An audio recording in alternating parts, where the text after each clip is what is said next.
এই ক্যান্ডেলটি সম্পর্কে আজ আমি কিছু বলছি না, শেষ পর্যন্ত দেখার অনুরোধ রইল শুধু।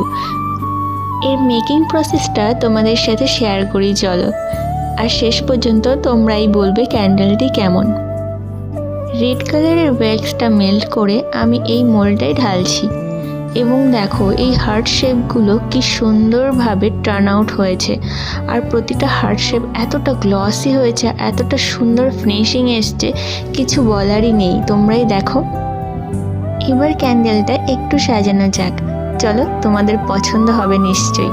আমি এখানটায় ছোট ছোট কিছু বিডস ইউজ করছি আর এই হার্ট শেপটা আমি এখানটায় সেট করে নিলাম। এবার বিডসগুলো একে একে করে সাজিয়ে নিচ্ছি। যে যেমন মেসেজ এখানটায় লিখতে চায় তেমনটিই কিন্তু এখানটায় লেখা যেতে পারে। তো আমি এটা বি মাই ভ্যালেন্টাইন্স লিখেছি, সামনেই যেহেতু ভ্যালেন্টাইন্স, আর তার জন্য এই ক্যান্ডেলটা কিন্তু একদম পারফেক্ট। এবার ফাইনাল লুকটা দেখে তোমরাই বলো ক্যান্ডেলটা কি একদম ভ্যালেন্টাইন্সের জন্য পারফেক্ট কিনা, কমেন্টে অবশ্যই জানাবে কিন্তু।